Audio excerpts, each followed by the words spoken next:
तत्र भूतग्रमिमं विसृजामि उदासीन उदासीनमिति च विरुद्धम उच्यते ये तत्परिहारार्थम आह। कभी आपने 8वें और 9वें श्लोक में परस्पर विरुद्ध बात कह दिया।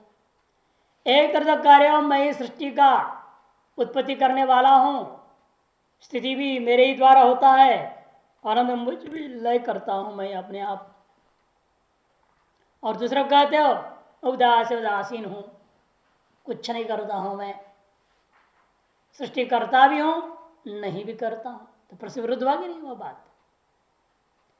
कि प्रवृत्ति है, विसर्जामी का तात्पर्य क्या है? प्रवृत्ति। उदासीन का मतलब निवृत्ति। प्रवृत्ति निवृत्ति पर से विरोधी वस्तु है और आप दोनों अपने में घटा रहे हो। मैं दोनों में, मुझ में दोनों ही है, प्रवृत्ति भी है निवृत्ति भी है। दोनों कैसे हो सकता है? क्योंकि परस्पर विरुद्ध होने के नाते एक कालावचन एक देशावचन एक वस्तु के अंदर दोनों ही नहीं हो सकते, एक व्यक्ति के अंदर दोनों नहीं हो सकते। जिस समय में या जिस देश में आप प्रवृत्ति परायण है तो वहां पर निवृत्ति नहीं है। जब निवृत्ति में आएंगे तो प्रवृत्ति नहीं हो सकती, दोनों नहीं एक साथ हो सकते। फिर आप दोनों एक साथ कैसे हो सकता है? इति तत्परिहारार्थम, इसी दोष का परिहार करने के लिए भगवान अगले श्लोक कह रहे हैं, मयाध्यक्षेण प्रकृति सूयते सचराचरम हेतुनानेन कौन्तेय जगद विपरिवर्तते। मयाध्यक्षेण, मया हेतुना अनेन अध्यक्षेण, अनेन अध्यक्षेण हेतुना मया, इस अध्यक्षत्रूपी हेतु के द्वारा, निमित्त कारण के द्वारा रूपी मुझे मेरे द्वारा, यहां इसलिए जान के लिए अध्यक्ष ने कर्तृत्व ने तृतीया नहीं लेना, स्पष्ट करने के लिए श्लोक में स्वयं कह दे हेतुना, तृतीयांतों को इकट्ठा कर लो। अनेन हेतुना अध्यक्षेण मया, ये सब तृतीयांत। मेरे अध्यक्ष तात्पर्य निमित्त कारण था, मैं निमित्त कारण हूं। मुझे निमित्त कारण के द्वारा कि सत्ता से या सहायता से समझो, यह उस अधिष्ठान में यह प्रकृति जो माया है त्रिगुणात्मिका, वह सूयते सचराचरम, चर अचर रूप इस जगत को जन्म देती है। सूयते कह दिया, प्रसूयते जन्म देती है। इस संबोधन भी बिल्कुल ठीक है। कौन दे, हे कौन दे, जैसा तुम्हारे पिताजी ने तुमको जन्म दिया कि माँ ने जन्म दिया तुमको? माँ ने ही तो जन्म दिया, पिता तो केवल निमित्त कारण रहा। माँ ही केवल गर्भ को धारण करती है, गर्भ में बालक बच्चा है उसको धारण करती है 9 महीने, अंदर उसका विकार विकास अधिकारी होगा तब बाहर आता है। स्त्री ही माया प्रकृति स्त्री कारण है जन्म स्थिति और लय के प्रति। तो उसी प्रकार से यहां पर भी समझो बोल रहे हे कौन्तेय संबोधन से, जिसे तुम्हारे लिए जो उत्पत्ति के प्रति तुम्हारी माँ मुख्य कारण है क्षेत्र खेती, और तुम्हारा पिता जो बीज है वह निमित्त कारण है। उसी प्रकार समझो यह जगत के प्रति खेती कौन सा है? यह माया है। इसे बीज कौन बो रहा है? माया अध्यक्षेण, भगवान है, परमात्मा ब्रह्म है। तब यह चराचर जगत की उत्पत्ति होती है। अतः निमित्त कारणभूत अध्यक्षरूपा मेरे द्वारा जगत विपरिवर्तित, स्थिति काल में जगत विपरिणाम भी मेरे ही द्वारा हो रहा है और लय भी अंत में मेरे द्वारा होते समझना चाहिए। सर्ग सृष्टि और संहार दोनों ही अनुभव हो रहा है। जगत दे तत् पौन पुण्य बारंबार हो रहा है, वह भी साक्षित्व मात्र को निमित्त मान करके। इसलिए मुख्य यहां उदासीनता, विसर्जामी गौण, निवृत्ति मुख्य है, प्रवृत्ति गौण है। आरोपित है प्रवृत्ति, निवृत्ति स्वरूप है। निष्क्रियता स्वरूप है, सक्रियता आरोपित है। यह समझना है। इसे उदासीनता ही पारमार्थिक स्थिति है यह बताना चाहते हैं, और विसर्जन जो सृष्टि है वो गौण है, आरोपित है, वास्तव में उत्पन्न ही नहीं करता। मैं उत्पन्न करता हूं जो कहता हूं वही मेरी अध्यक्षता से प्रकृति उत्पन्न करती है। वाक्य में मैं साक्षात उत्पन्न नहीं करता, न मुझसे उत्पन्न होता है, मैं निमित्त मात्र ही हूं। भाष्य मया सर्वतो दृश्य मात्र स्वरूपेण अविक्रिय आत्मना। मया कितनी व्याख्या कर दी, मया मेरे द्वारा। मैं कैसा हूं?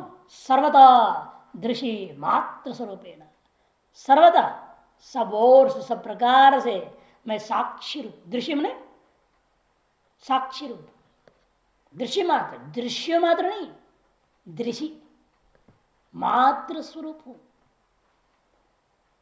साक्षी रूपा हूं सभी का, साक्ष्य मात्र स्वरूप से अविक्रिय आत्मना। जब साक्षी रूप हूं तो मैं विक्रिया नहीं, अविक्रिय रूप से हूं मैं, अविक्रिय रूप से मैं। जो साक्षी होता है उसे कोई विक्रिया नहीं होती है। सही सच्चा जो साक्षी है, कोर्ट में भी जो साक्षी खड़ा होता है उसे क्या मतलब कौन जीत रहे कौन हार रहा है, सत्य बोलना है, सत्य बोल दे बस खत्म। यही होता है सच्चा साक्षी का नियम, यही है। आजकल तो ऐसा नहीं मिलेगा। आप अपने साक्षी ले जा रहे हो, वो अपना अपना साक्षी ले रहे हैं, सब उसको पढ़ा उड़ो करके पैसा खिला पिलो करके ले जाते हैं, दुनिया भर झूठ बुलवाते हैं उससे। अभी वह एक घटना, एक आदमी ब्रह्मचारी सफेद वस्त्र वाला, उसको लाल पहना दिया, उसका नाम ब्रह्मचारी विजय, तो उसको बोले तुम अपने आप बोलो मैं स्वामी विजयानंद सरस्वती हूँ, बोलो जाकर कोर्ट में। और कोर्ट में लाल पहन के खड़ा होकर बोल रहे मैं विजयानंद हूँ। इन वकील बड़ी तेज जब ऐसा प्रश्न डाल के घुमा दिया उसको, वो फंस गया झूठ बोलने का। तो लोग ऐसे हैं, ये साक्षी थोड़ी है, झूठी साक्षी है। वो तो सही साक्षी वो होता है जिसको कोई विकार नहीं, किसी का पक्ष विपक्ष से कोई लेन देन नहीं, सत्य बोलना है, सत्य बोलना है, चाहे उसका किसी को लाभ हो भी किसी का हानि हो, कोई लेन देन नहीं। इसे कहते साक्षी स्वरूप से मैं हूं, वो भी साक्षी स्वरूप कैसा है मेरी, अविक्रियात्मना, विक्रिया रहित स्वरूप वाला होकर के, अध्यक्षीण मम माया, ऐसा उसको अध्यक्षेण अविक्रियात्मना अध्यक्षेण अक्षम अक्षम प्रति अधिकरोति इति अध्यक्ष साक्षी, प्रत्येक इंद्रियों के सकल वृत्तियों का साक्षी रूपेण अध्यक्षेण का मतलब। मम माया, ये प्रकृति क्या है, प्रकृति के लिए समझा रहे, वह मेरी माया है, त्रिगुणात्मिका अविद्या लक्षणा प्रकृति, त्रिगुणात्मिका है, अविद्या रूपा प्रकृति है वह। सूयते उत्पादित, वो उत्पन्न करती है, मैं नहीं करता। मेरी निमित्त से, मेरी साक्षिता में ये सब कुछ हो जाता है। सचराचरम जगत, चर और अचरात्मक संपूर्ण जगत को उत्पन्न करती है वह प्रकृति। से क्या प्रमाण है, आप साक्षी रूप हो और माया सारा खेल रचती रहती है? कहते श्वेताश्वर परिषद का मंत्री प्रमाण है। छठा अध्याय 11वां मंत्र है श्वेताश्वत्र परिषद। एको देह सर्वभूतेषु गूढ़ सर्वव्यापी सर्वभूतांतरात्मा कर्माध्यक्ष सर्वभूताधिवास साक्षी चेता केवलो निर्गुणश्च इति। एक में अद्वितीय है वो, एक देव मैंने प्रकाश रूप, सर्वभूतेश गूढ़, सकल भूतों के हृदय गुफा में छिपा हुआ है, अतएव सर्वव्यापी है, सकल भूतों की अंतरात्मा ही है वो, अतएव सकल कर्मों का साक्षी अध्यक्ष, सर्व कर्माध्यक्ष, सकल भूतों में अधिवास करता है, अतः सकल भूतों के अधिष्ठान है, अधिवास में सकल भूतों का अधिष्ठान है वो, और साक्षी है, चैतन्य रूप है, केवल है, निर्गुण है, अतएव निष्क्रिय भी। अद्वितीयत्व को सिद्ध कर दिया केवलत्वाम। और कैसा है, कहते आत्मना भेदम वारे एक, आत्मा का स्वगत भेद भी नहीं है। मूर्ति त्रय है ना, ब्रह्मा विष्णु महेश आदि रूपेण, कोई भेद कथन करना चाहे कहते नहीं नहीं वो एक है, त्रिमूर्ति रूपेण भी उसका भेद नहीं है वास्तव में। अखंडम जाढ़्यम प्रत्याह, कोई कहते ठीक है एक है अखंड है किंतु वो जड़ होगा, कहते नहीं नहीं देव प्रकाश रूप है, चेतन है वो, आदित्य के समान प्रकाश रूप तटस्थ, तो तब कहते नहीं सर्वभूतेश गूढ़, आदित्य के समान कहीं बाहर एक तटस्थ होकर रहने वाला नहीं है वो तो सभी के अंदर रहने वाला है, सब के अंदर छिपा हुआ है।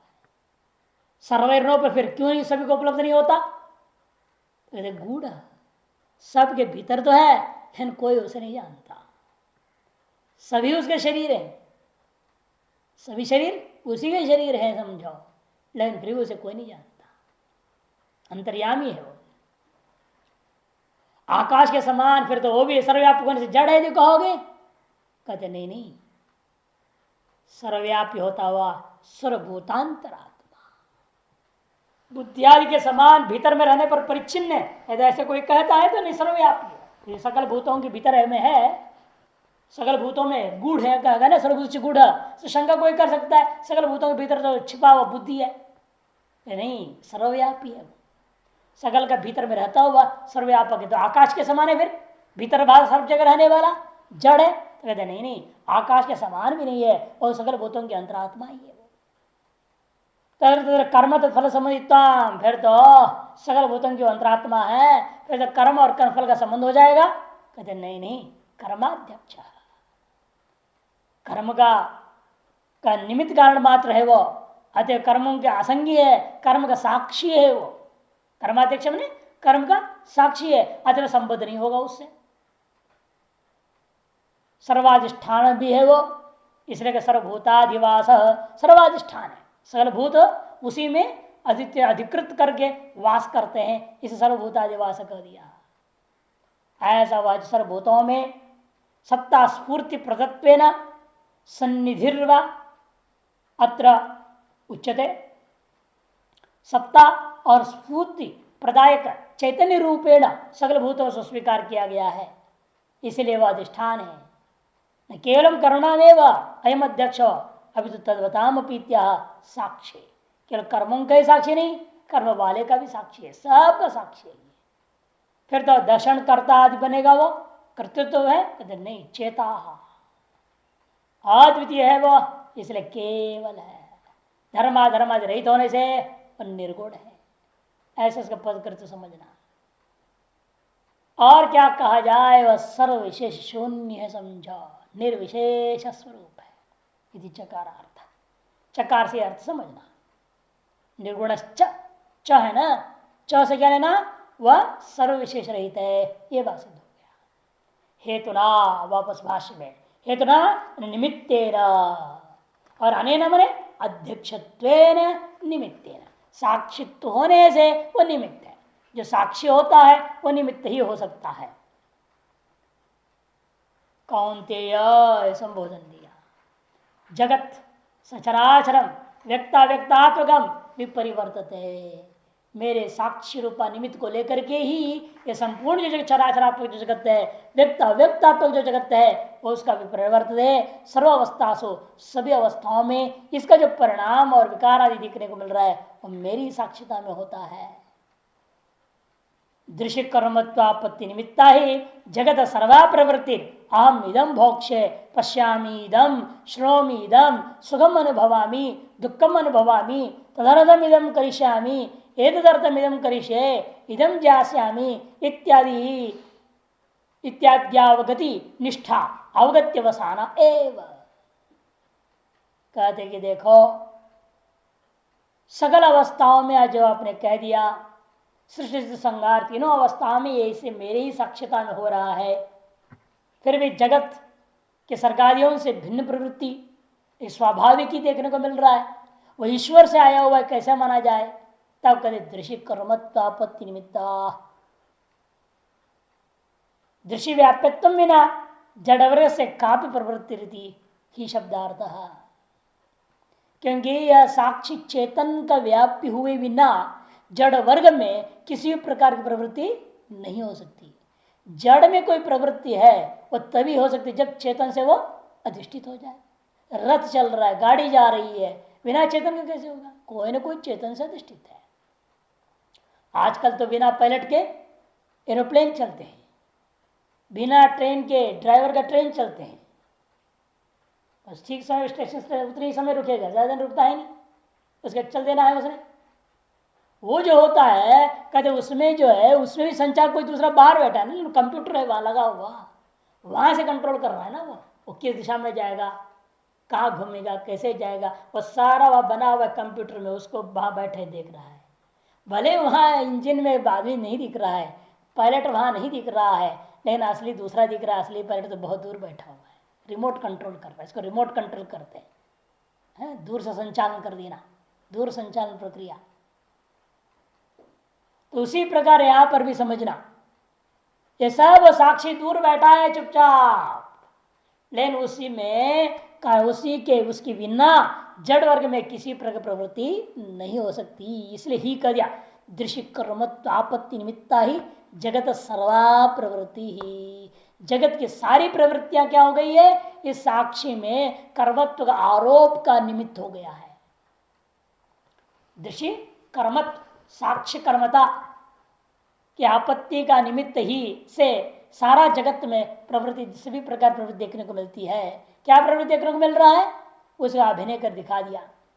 अहम इदम भोक्ष, मैं इसका उपभोग करूंगा। पश्यामि इदम, मैं इसको देखूंगा। शृणोमि इदम, मैं इसे सुनूंगा। सुखम अनुभवामि, सुख का अनुभव करता हूं, दुख का अनुभव करता हूं। उसके लिए तदर्थम इदम करिष्यामि, उसको पाने के लिए मैं यह कर्म को करता हूं। एतदर्थम इदम करिष्ये, इस प्रयोजन को लेकर मैं यह काम कर रहा हूं। इदम ज्ञास्यामि, इसको मैं जानूंगा। इत्याद्या अवगति निष्ठा, अवगत्य वसाना एवं। इत्याद्या अवगति निष्ठा, अवगत्य वसाना एवं। साच प्रवृत्ति, इस प्रकार जो प्रवृत्ति सर्वा दृक्कर्मत्व उरीकृत्यैव अवगति निष्ठा। अवगति मने ज्ञान निष्ठा, अवगति मने ज्ञान, ज्ञान मने आत्मा, आत्मा मने साक्षी, साक्ष्य निष्ठ ही है। क्योंकि अवगत्य अवसान है वो साक्ष्य निष्ठ क्यों है, क्योंकि प्रवृत्ति अवसानम साक्षी रेव, प्रवृत्ति का अवसान उस साक्षी में ही है। साक्षी ने जान लिया प्रवृत्ति को, प्रवृत्ति पूर्ण हो गई। जब तक नहीं जानेगा तब तक प्रवृत्ति। जैसे बच्चे क्या करते हैं, माँ बाप किसी कुछ हरकत करते रहते हैं, और तब तक इधर उधर करते रहेंगे जब तक उन्हें देखेंगे नहीं आप। जब माता पिता ने देखा, हाँ हाँ हाँ बेटा बहुत बढ़िया बोल दिया, फिर शांत हो जाता। नहीं तो खटर खटर करते रहेंगे, हमको देख नहीं रहे, मैं नाच रहा हूँ, मैं कुछ कर रहा हूँ, मुझे देख नहीं रही है। मुझे देखे तो सही, और देखे इसलिए वो कर रहा, और देख लेंगे फिर अपना ठीक हो गया। और दो प्रशंसा कर दिया तो कहने का और फूल जाएगा। वही हाल सबका है। जितनी अविद्या और अविद्या के कार्य इंद्रियों के माध्यम से सारा वृत्तियां चल रही है, क्यों चल रही है, वो साक्षी के लिए चल रही है। वो साक्षी देख लेता, हाँ भाई ठीक ठीक बहुत बढ़िया तुमने कर दिया, उसे तथास्तु कर देता है। चाहे तुम खराब करो चाहे बुरा करो, उसे कोई लेन देन तो है नहीं, सबको प्रकाशन करते रहता है। जो सूर्य सबको प्रकाशन कर रहा है साक्षी भाव से, वैसे वो आत्मा और आपका चैतन्य भी साक्षात सबको प्रकाशन करते रहता है। उसके प्रकाशन करने के लिए आप सबके सारी प्रवृत्तियां हो रही है। इन प्रवृत्तियों के कारण से प्रकाश का मालूम हो रहा है, और प्रकाश साक्षी रूप सिद्ध होता है। अवगति निष्ठा, अवगत्य वसाना एवं। इस विषय में और भी मंत्रों में कहा था, ऋग्वेद संहिता में, तैत्तिरीय ब्राह्मण में सब जगह लिखा हुआ है, यो अस्य अध्यक्ष परमे व्योमन इत्यादि मंत्रा एतम अर्थम दर्शयन्ति। इस अर्थ को दर्शाते हैं, यो अस्य अध्यक्ष, जो इस जगत का अध्यक्ष निमित्त कारण है, साक्षी है, वह परम प्रकाश स्वरूप परम आकाश ब्रह्म ही है। परमे व्योमन माने ब्रह्मन नित्यर्थ। ऋग्वेद संहिता 8, 7, 17, 7 का है, और तैत्तिरीय ब्राह्मण में 2, 8, 9 का है। ततश्च एकस्य देवस्य सर्वाध्यक्ष भूत चैतन्य मात्र से परमार्थ सर्वभोगान भोग अनभिसंबंधिनो अन्य चेतनांतर से अभावे भोक्तुर से अभावात किन निमित्त यम सृष्टि इत्यत्र प्रश्न प्रतिवचने अनुपपन्ने। इसीलिए ये सृष्टि कहाँ से आ गई, कैसे रहती है, कहाँ जाता है, ये सब क्यों हो रहा है, इन प्रश्नों का पूछना भी मूर्खता है, और जवाब देने की सोचना भी मूर्खता ही है। व्यर्थ, न प्रश्न हो सकता है न जवाब है। क्योंकि कारण क्या है, एक देव है, एक में अद्वितीय ब्रह्म है, सर्वाध्यक्ष भूत चैतन्य मात्र से सकल साक्ष्य भूता चैतन्य मात्र वो परमार्थता। सकल भोगों के अनभिसंबंधी न, भोगों का कोई संबंध ही नहीं है, और शुद्ध ब्रह्म के अलावा कोई दूसरा जीव नाम का चेतन भी नहीं। अन्य से चेतनांतर से अभाव है, अन्य कोई चेतनांतर है नहीं जो भोगता हो, भोक्तु अन्य से चेतनांतर से अभाव है। अन्य से अभावात इसलिए कोई दूसरा रहा ही नहीं। तो किन निमित्ता यम सृष्टि ही इत्यत्र, ये सृष्टि किस निमित्त से हुई, क्यों टिकी है, किस में से नष्ट हो जाएगा, इत्यादि जो है प्रश्न और प्रतिवचन अनुपन्न दोनों ही अनुपन्न हो जाता है। न प्रश्न ठीक है न जवाब ही उपपन्न होगा। सारी बात जो कही जाए अध्यारोप है, केवल ये बात समझाने के लिए है। सृष्टि की कथन सृष्टि की वास्तविकता को प्रकट करने के लिए नहीं, यह सृष्टि कभी हुई थी सिद्ध करने के लिए नहीं है। सृष्टि की सिद्धि के लिए सृष्टि का कथन नहीं उपनिषदों में। सृष्टि की यथार्थता का प्रतिपादन करना भी नहीं है। ये सृष्टि केवल अध्यारोप मात्र ही है अद्वितीय ब्रह्म की सिद्धि के लिए।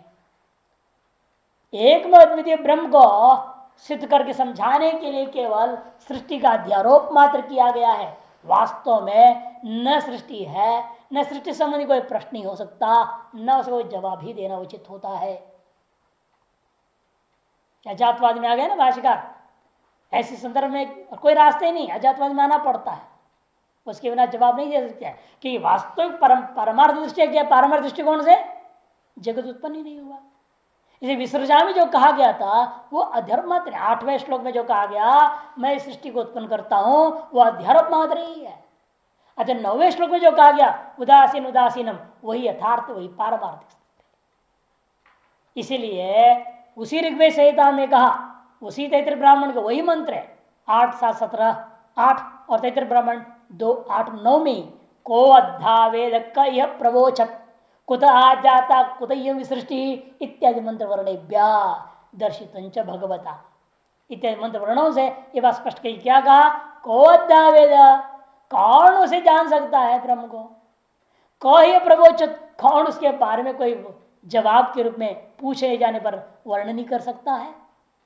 कुत आ जाता, कहां से आ गए, कुत हम लोग कहां से आ गए और कहां से सृष्टि आ गई, ये सारे प्रश्न के जवाब कौन जानता है, कौन दे सकता है।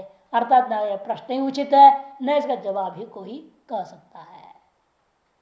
उसी प्रकार जैसे हम बार बार बताते हैं, रस्सी में जो दिखाई दे हुआ सांप है, ये कहां से आया, कब पैदा हुआ है, ये सब विचार हो सकता है क्या?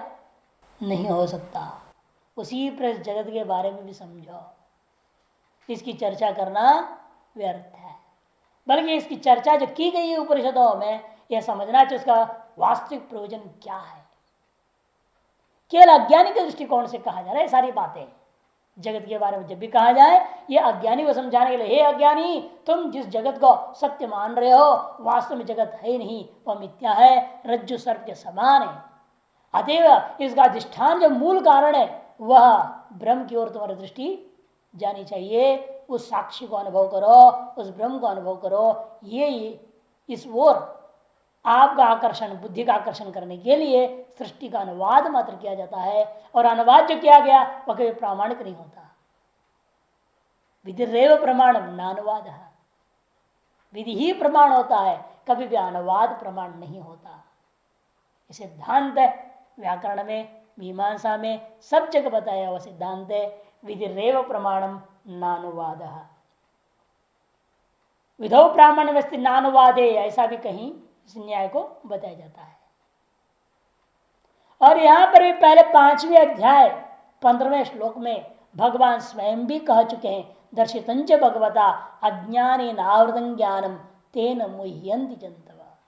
अज्ञान के द्वारा यह ज्ञान स्वरूप आत्मा आवृत हो चुका है, जिसकी वजह से यह जीव मोहित होकर के सृष्टि के बारे में सोचता है और समझता है कि हाँ सृष्टि उत्पन्न हुई थी, ईश्वर ने पैदा किया था, और उसे मैं जीव हूँ, मैं दास हूँ, इसीलिए वो हमारे स्वामी है, भगवान है। ऐसे दास और स्वामी भाव आदि से पूजा आदि भेद बुद्धि को लेकर करते हैं ये लोग, वे अज्ञान आवृत थे उनका अपन निज स्वरूप, इसलिए वे ऐसा करते हैं।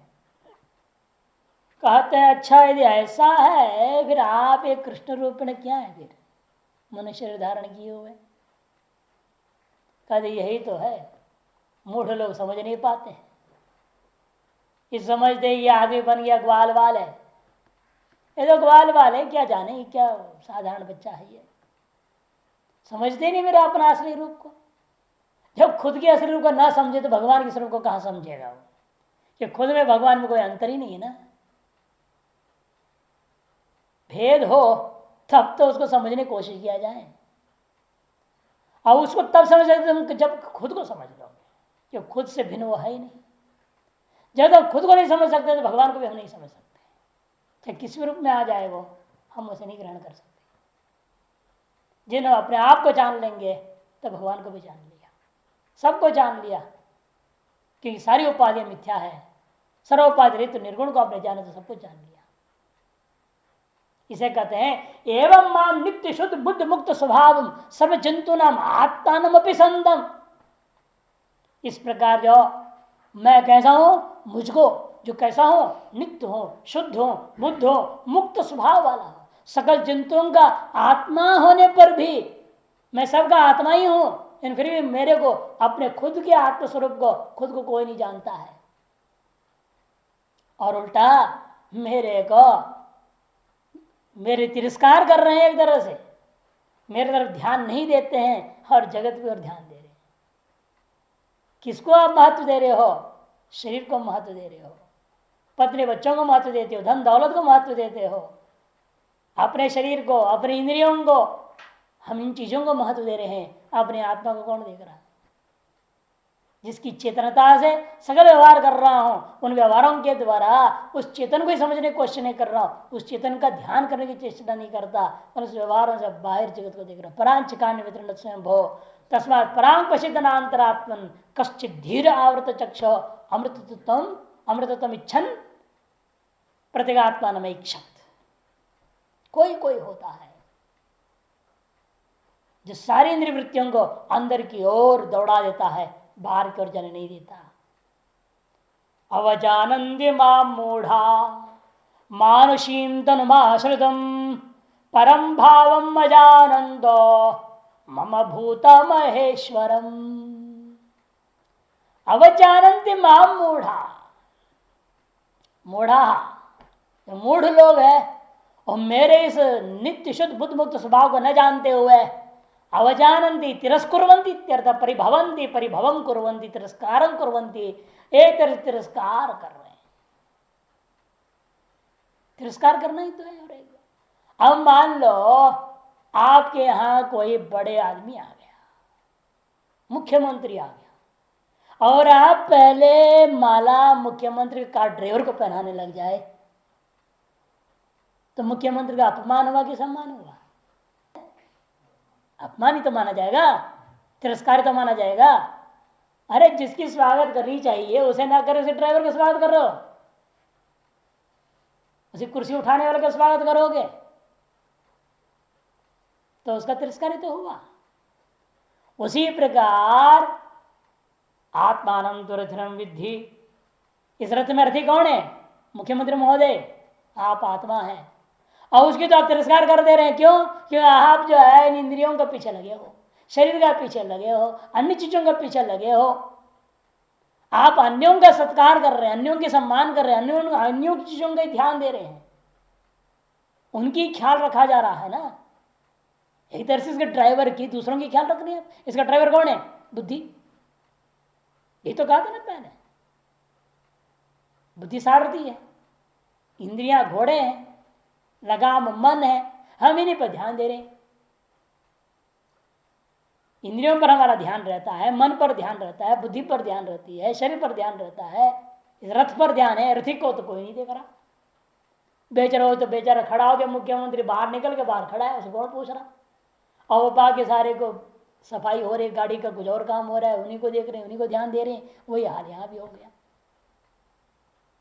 सफाई गाड़ी की कर रहे हैं हम, है जो कभी शुद्ध हो नहीं सकता। अत्यंत मलिनो देहो देहि चात्यंत निर्मल उभयोर अंतरंजात्वा कस्य चौदम विधीयते। ये अत्यंत मलिन है और इसको शुद्ध करने में लगे हुए साबुन घसीट रहे घसीट रहे घसीट रहे। महीने में एक साबुन कम पड़ता है, दूसरे खरीद के लाने पड़ते हैं नहीं।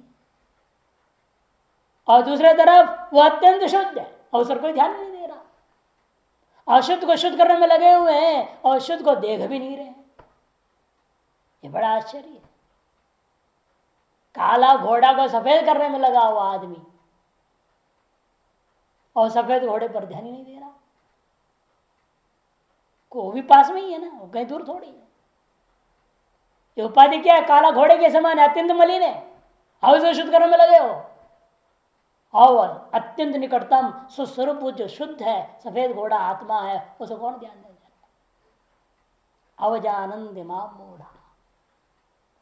क्यों? मानुषिम तनुमाश्रितम, मनुष्य धारण कर व्यवहार करता हुआ मुझे देख करके लोग मेरा तिरस्कार करते। अरे ये तो ग्वाल बाल है, ये क्या करेगा, ऐसे सोचते हैं। ये तो माखन चोर है, चोर है। अब हम माखन करते नहीं समझ रहे हैं, है कि नहीं? गोप वधूटी दुकूड़ चौराय कहा आया? न्याय सिद्धांत मुक्तावली मंगलाचरण में भगवान कृष्ण को पता है, संसार महीरोस्य बीजाय श्री कृष्णाय नमः। गोप वधूट दुकूल चौराया, इसकी टीका देखो कितने अर्थ कर दिया है वहां पर, एक दो अर्थ नहीं है। गौ शब्द का अर्थ अनेक है, इसे गोप का अर्थ भी अनेक हो जाएगा। गाय का अर्थ पृथ्वी होता है, गाय मने गाय होती है, गो मन इंद्रियां होते हैं, अनेक अर्थ लिया और सारे अर्थ को घटाया कृष्ण में। तो इसलिए कहते हैं मेरे इस मानुषीम तनुम आश्रितम, मनुष्य शरीर को आश्रित करके मैंने व्यवहार करता हुआ को देख करके मुझे मेरा जो असली भाव क्या है, परम भाव अजानंत, जो निर्तिशय भाव है। ये तो सातिशय बने मनुष्य रूपी शरीर का सातिशय भाव, उसके द्वारा होता व्यवहार को देख करके लोग मेरा तिरस्कार करते हैं, क्योंकि वे लोग मेरा जो निर्तिशय भाव है उसे नहीं जानते हैं। क्या है वो निर्तिशय भाव? भूत महेश्वरम मम भूत महेश्वरम परम भाव अजानंदो मानुषम तुम आश्रितम माम अवजानंदी मूढ़ा। मेरा जो सकल भूतों का महेश्वर हूं, केवल भूतों का ईश्वर ही नहीं हो, भूतेश्वर नहीं बोला, भूत महेश्वर,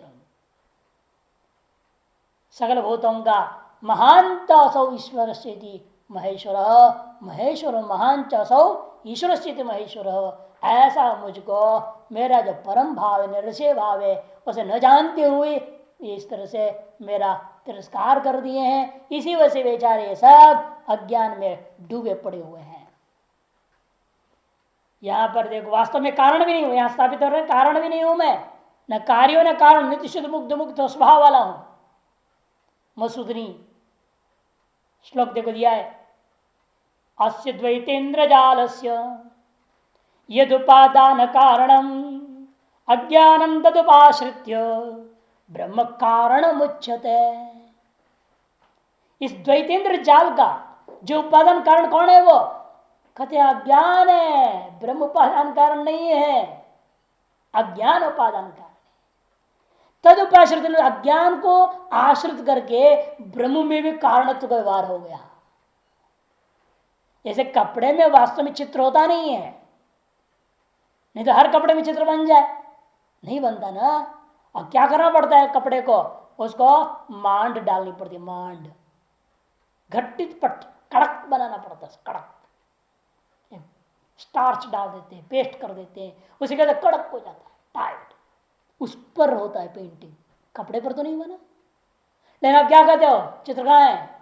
कपड़े पर। अब ये नहीं कहते मांड पर है, मांड के वजह है वो चित्र, लेकिन मान की वजह से रहता हुआ चित्र को कपड़े में आप आरोप कर देते हो और कपड़े को चित्र का कारण मान लेते हो। उसी प्रकार से यहां पर भी माया से उत्पन्न जगत को उस माया के कारण से, माया ही असली कारण है, लेकिन आपने उसको आरोप कर दिया ब्रह्म में, ब्रह्म कारण है। वास्तव ब्रह्म में कारणत्व भी नहीं है, ये इसका तात्पर्य है। अच्छा, सुरेश्वराचार्य जी के वार्तिकों को भी दिया है, भाषोत्तर दीपिका समझाए हैं इस चीज को अच्छी तरह से। अध्यारोपवादभ्याम निष्प्रभन प्रपंचते, इसी न्याय के आधार पर सब कुछ ग्रहण यहाँ समझना चाहिए। ये भी कहा सर्वाधिक श्रुति तो वायुमानी भूतानि जायन्ते यथा सर्वाणि भूतानि भवन्ति आदि युगागमे जन्माद्य से सूत्र है, श्रुति स्मृति सूत्र, इन सबसे बात सिद्ध हो रहा है तब कहते बात ऐसा है, ये केवल अध्यात्मवाद मात्र से ही है। उसी को भगवान ने भी यहाँ पहले कच अज्ञान आवृतम ज्ञान तेन मुह्यंति जंतवः अवजानंदी माम मूढ़ा। अवजानंती मने अवज्ञाम परिभवाम कुर्वन्ति। अवज्ञा करते माने परिभव करते माने तिरस्कार करते हैं लोग, ध्यान नहीं देते। तिरस्कार करने का मतलब क्या? ध्यान न देना ही तिरस्कार करना, यानी कि जूता मारने का नाम तिरस्कार करना ही होता है। किसी का बड़े का तिरस्कार करने का मतलब क्या? उन पर देखो ही मत, ध्यान ही मत दो, ओम नमः नारायण मत करो, राम राम मत करो, तो उनका तिरस्कार हो गया। अवज्ञाम परिभवम कुर्वन्ति, किनको? माम, कौन लोग? मूढ़ा अविवेकिनः, अविवेकी लोग ऐसा करते हैं। मानुषीम मनुष्य समुदनीम तनुम देहम आश्रितम मनुष्य देहेन व्यवहारंतम इत्यतः। मनुष्य संबंधी जो शरीर है, देह है, उसको आश्रित करके मनुष्य देह के द्वारा व्यवहार करता हुआ मुझे देख करके वे लोग माखन चोरा संज्ञाएं दे करके मेरा अवज्ञा ही करते हैं, मेरा असली रूप को समझते ही नहीं है। इसलिए महाभारत में कहा कि भगवान पशु का रूप भी धारण कर दिया, अर्ध नर अर्ध पुरुष रूप भी धारण कर दिया, और केवल मनुष्य रूप भी धारण कर दिया, है ना। पहले जितने थे अवतार सब पशु अवतार है, जितने पशु अवतार किया सबको लोग खाते गए, भोजन बन गया, है ना। कवलीकृतम वराह अवतार लिए पृथ्वी को उठा के कल्याण करने, और जो पृथ्वी में पैदा हो वराह को भी खाने लग गया। मत्स्य अवतार लिए, मत्स्य को भी लोग खाते हैं। कच्छप अवतार लिए अमृत मंथन के लिए, कछुए को भी खाने लग गए। क्या करें? भगवान ने कहा ऐसा अवतार लेता हूं, आओ देखते किसकी हिम्मत है खाने की। नरसिम्हा अवतार लेंगे, देख के भाग जाए सब, नाम से भाग जाते हैं, सिंह आ रहा है सुन के ही। मारने तो पशुओं को मार ही सकते हैं ना, खाता है क्या कोई? कोई नहीं खाता। और अंत में इसे कहा कि मनुष्य अवतार ले लिया, और नर आधा पशु था ना नरसिंह, केवल पशु पहले, फिर पशु मिश्र पुरुष, फिर केवल पुरुष, फिर रामकृष्ण वगैरह वामन अवतार वगैरह। इस समय में श्लोक है महाभारत का 12वें सर्ग 349वां अध्याय 349 37वें श्लोक में कहते हैं रूपाण्यने कान्य सृजत प्रादुर्भाव भवायन सह वराहम नारसिंहंच वामनम मानुषं तथा। रूपाण्य अनेकानि असृजत, अनेक रूपों की सृष्टि किया भगवान ने। प्रादुर्भाव भवाय सह, प्रादुर्भाव पूर्वक जन्म आदि को दिखाने के लिए भगवान ने जान के अनेकों प्रकार का रूपों को सृजन किया। जैसे वराह केवल पशु, नारसिंहम अर्ध पशु अर्ध नर, और वामनम मानुषं तथा, और केवल पुरुष वामन आदि अवतार जैसे। और इनको घृणा करने वाले भी दुनिया में इसलिए है, सबसे मुसलमान क्या है? सुवरों से बड़ा नाराज है, उनको सुवर को देख नहीं सकते हो। मुसलमान कभी सुवर न देखता है ना खाता है,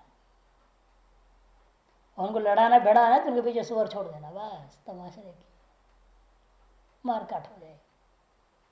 तो हर व्यक्ति किसी न किसी विद्रोह कर रहा है, कोई मछली का विरोधी है तो कोई कछुए का विरोधी है, कोई वराह का विरोधी है, कोई किसका विरोधी है। व्यवहारंतम इत्येता परम, ऐसे क्यों करते मूढ़ लोग? विवेक क्यों नहीं कर पा रहे? क्योंकि वे लोग जो है मेरा जो प्रकृष्टम भावम परमात्म तत्व, जो निरुतिशय भाव, निरुतिशय भाव क्या है? परमात्म तत्व ही है।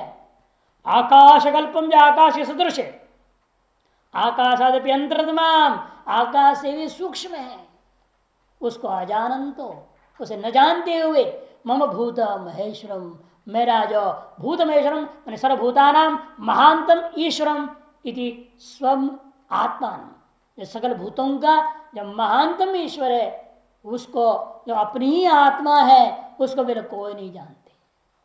हर व्यक्ति अपनी ही आत्मा को नहीं जानता, बल्कि बाकी सारी चीज को जानता है। बाकी बाहर सारी चीज को जान ही रहा है, अपने शरीर को जानते, इंद्रियों को जानते, मन को जानते, बुद्धि को जानते, बोलते मेरा मन, मेरी बुद्धि, मेरा इंद्रिया, मेरी शरीर, मेरी इंद्रिया है, ये मेरा शरीर है, बोलते हो, व्यवहार करते हो। आप सारी चीज को जानते हो लेकिन एक चीज को नहीं जानते, क्या? अपनी आत्मा को नहीं जानते। यही समस्या है। इसलिए उस आत्मा की अवज्ञा करते हुए हम बाह्य वस्तुओं को महत्व देते हैं। ततश्च तस्य मम अवज्ञान भावनेन आहता वराकास्ते, से मेरी अवज्ञा की भावना के कारण से ही, अवज्ञान भावनेन आहता, आहत हो गए हैं वो, वराकास्ते, सब वराक है, गांव के कुत्तों के बराबर है, कोई फायदा नहीं, ऐसे बोल दिया। वराकास्ते मोड़ाहा, खत्म। ऐसे कैसे आपने कह दिया? सारी दुनिया को आपने ऐसे कह दिया, पशुवाद विषय विशेषाद, सब पशुवादी के समान है, सब वराक ही है, ऐसे कैसे कह दिया आपने? तब कहते हैं मोघाशा मोघ कर्माणो मोघ ज्ञाना विचेतस राक्षसीम आसुरीं चैव प्रकृति मोहिनीं श्रुता।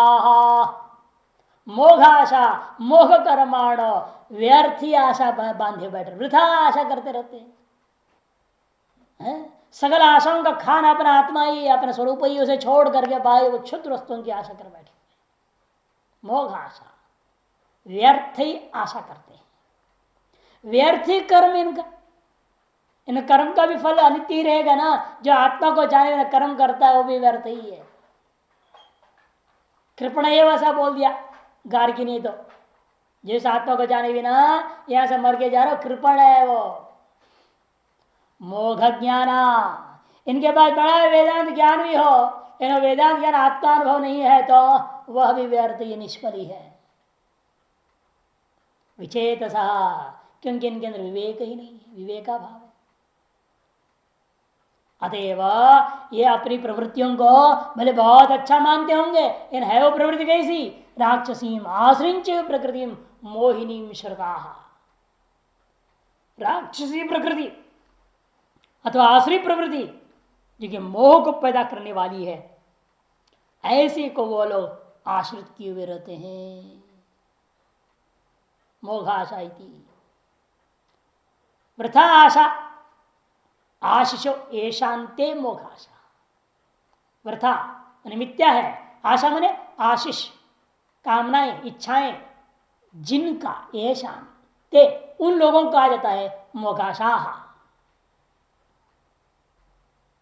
मोघाशा मोघ कर्माण से उनके कर्म भी व्यर्थ ही है। ये तथा मोह कर्माणो यानि च अग्निहोत्रादिनी तैरनुष्ठीयमानानि कर्माणि तानि च तेषां भगवती भगवत परिभवात् स्वात्मभूतस्य अवज्ञानात् मोघानि एव निष्फलानि एव कर्माणि भवन्ति मोघ कर्माण। उनके द्वारा किए जाने वाले जितने भी कर्म कौन से? अग्निहोत्रादि, उनके द्वारा अनुष्ठान किए जाने वाले अग्निहोत्र वाले शास्त्रीय कर्म भी क्यों न हो तो भी वे भी तेषाम उनका जो होगा अपना भगवान का परम स्वरूप का अनादर करने के कारण से, जो अपनी आत्मा ही है, स्वात्मभूतस्य भगवत परिभवात, अपने आत्मभूत उस परमात्मा का अवज्ञान करने के कारण से, अनादर करने के कारण से, तिरस्कार करने के कारण से उनके सारे कर्म निष्फल हो जाते हैं। ऐसे जो लोग हैं उन लोगों को कहा जाता है मोघ कर्माण। इस विषय में भाषोत्कर्ष दीपिका सुंदर श्लोक दिए, देखिए पूर्व पन्ना मोघ कर्माण के नीचे। धर्म सुनिष्ठित पुंसाम विश्वक्सेन कथासु यः नोत्पादित रतिम श्रम एव हि केवलम। जो व्यक्ति, जो पुरुष पुंसाम सुनिष्ठित धर्म, पुरुषों के द्वारा सम्यक प्रकार से अनुष्ठित धर्म भी व्यर्थ हो जाता है। श्रम एव ही केवलम, केवल व्यर्थ परिश्रम है वो। कब? यदि यदि विश्वक्सेन कथासु रतिम नोत्पादेद्य, पुरुषों में उस व्यक्ति का सारा सम्यक अनुष्ठित धर्म भी केवल परिश्रम रह जाता है जो व्यक्ति भगवान की कथाओं में रति माने भक्ति रस का उत्पादन नहीं करता, उसके हृदय में भक्ति उमड़ नहीं आती है, ऐसा जो व्यक्ति के द्वारा किया जाने वाला सारा धर्म भी व्यर्थ परिश्रम में केवल श्रम में समझो। मोघ कर्माण के लिए श्लोक दिया। और मोघ ज्ञान भाष्यकार मोघ ज्ञान मोघम निष्फलम, या मोघ का अर्थ सब जगह व्यर्थ निष्फल, निष्फलम ज्ञानम ये शांति, निष्फल ज्ञान जिनका, ऐसे वे लोगों को कहा जाता है मोघ ज्ञान, ज्ञानम पितेषाम निष्फलम में स्यात्, उनका जितना ही बड़ा ज्ञान होगा लेकिन वह भी निष्फल ही होगा, क्योंकि वह अपने जब आत्मा का अनादर कर दे रहे, अपने आत्मस्वरूप को जो स्वीकार नहीं करते हैं, तो उनका जितना भी बड़ा ज्ञान हो, बड़ा पंडित हो, वह भी व्यर्थ ही है। इस विषय में भी एक श्लोक नीचे दे रहे हैं, वही भाषोत्तर दीपिका, नैष्कर्म्यमप्यच्युत भाव वर्जितम न शोभते ज्ञानमलं निरंजनम कुतः पुनः शश्वत भद्रमीश्वरे न चार्पितम कर्म इदप्यकारणम। नैष्कर्म्यम अपि, आप नैष्कर्म्य कर रहे हो तो भी अच्युत भाव वर्जितम, अच्युत की भाव से रहित यदि है तो न शोभते, वह अच्छा नहीं लगता। ज्ञानम बलम निरंजनम, पर्याप्त जो ज्ञान है वह भी यदि अच्युत भाव से वर्जित है वह भी व्यर्थ ही है।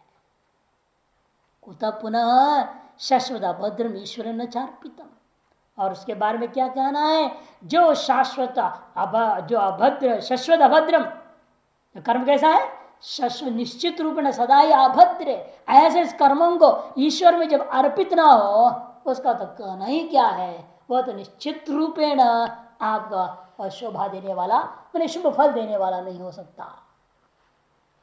अच्छा ज्ञान हो चाहे कर्म हो, ईश्वर अर्पित नहीं है, ईश्वर भाव से रहित है, वह व्यर्थ ही है। किंच विचेतसा विगत विवेकाश्च, उनके विवेक भी नहीं थे भवंती विप्राय, उनका विवेक भी नष्ट हुआ रहता है ऐसे लोगों का, यह कहने का अभिप्राय है विचेता का तात्पर्य विचेतसा। किंच जो जब विवेक रह नहीं रह गया उनकी सात्विक की वृत्ति कैसे हो सकती है। ते भवंती राक्षसीम रक्षसाम प्रकृतिम स्वभावम आश्रिम असुरणांच प्रकृतिम मोहिनी मोहकरीम देहात्वादिनीम श्रद्धा आशता। निश्चित रूप में वे लोग राक्षसी जो राक्षसों का जो प्रकृति स्वभाव है उसको अपनाए हुए होंगे, अथवा आसुरी असुरों का जो प्रकृति स्वभाव है उसको अपनाए हुए होंगे, अर्थात मोहिनी मने मोह कर देने वाला देहात्ववाद, शरीर ही आत्मा है ऐसे ग्रहण करने के वाले हो जाएंगे, ऐसे सिद्धांतों में आश्रित कर जाएंगे। और उनका व्यवहार कैसे होता है, छिंदी काटो, देखो मत, काट छाट कर दो सबको। बकरा को क्या कर दे, सोचते थोड़ी ये भी एक जीव है, धड़ाक से काट देते, मुर्गे को काट देते, मछली को मार डालते हैं, कोई दया धर्म कुछ नहीं। छिंदी भिंदी भेदन कर दो, पीबा पियो खाओ खादा, परस्वम अपहर, दूसरा धन को भी चोरी कर डालो, लूटो पाटो, लेकिन अपना मौज करो। इत्येवं वदनशीला, ऐसे कहने के स्वभाव वाले क्रूर कर्माण भवंती, क्रूर कर्म करने वाले भी हो जाते हैं। इत्यर्थः इसको अलग अलग करके बता दिया, राक्षसीम तामसीम इत्यर्थ, आसुरीम राजसीम इत्यर्थ।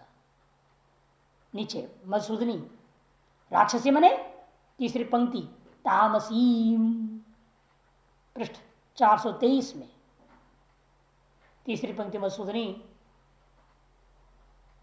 राक्षसी जो होती वृत्ति हमेशा वो तामसी हुआ करती है। कौन सी अवित हिंसा हेतु द्वेष प्रधानाम, अवित हिंसा हेतु द्वेष प्रधान हुआ होता है।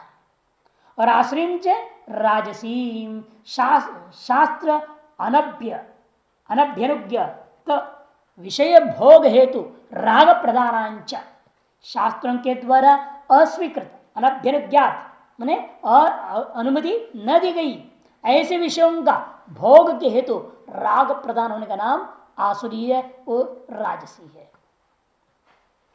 और विषय विभाजन किया आनंदगिरी। तीसरी पंक्ति देखिए, छिंदी भिंदी पिबक खादा, ये प्राणी हिंसा रूप रक्षसाम स्वभाव, ये राक्षसों का स्वभाव है। और असुरों का क्या है? असुराणाम स्वभाव वस्तु न देही न जुहोदी, अरे किसी को दान नहीं देना, होम हवन पूजा पाठ नहीं करना, बल्कि सबका लूट लूट के खा लेना, परस्वम एव अपहर इत्यादि रूप ये है। मोहो मिथ्या ज्ञान, मोह करी मैंने मिथ्या ज्ञान, मोहिनीम, मोहिनीम कर दिया मिथ्या ज्ञान प्रदायिनी, मिथ्या ज्ञान रूपा है वो। क्या है वो? देहात्वाद, शरीर ही आत्मा है, क्षण विज्ञान आत्मा है, मन आत्मा है, बुद्धि विज्ञान आत्मा है, ये सब चीजें मिथ्या ज्ञान जो है ये मोह करी है। ऐसे लोगों को क्या फल मिलेगा? ईशवास प्रश्न का सूर्या नाम ते लोका अंधेन तमसा वृदा, ईशावास प्रश्न तीसरा मंत्र इति श्रुत है, ये सब प्रमाण है कि ऐसा फल उनको मिल जाएगा। त्रिविधम नरकस्य द्वारम नाशनमात्मनः काम क्रोध तथा लोभ, यहाँ गीता में भी आगे कहेंगे तीन प्रकार का यह नरक के द्वार है समझो, जो हर व्यक्ति का अपने खुद के नाश का साधन होता है। कौन से कौन से? कामनाएं, क्रोध और लोभ, ये तीन चीज है। काम क्रोध लोभ, ये तीन, ये आसुरी वृत्तियां।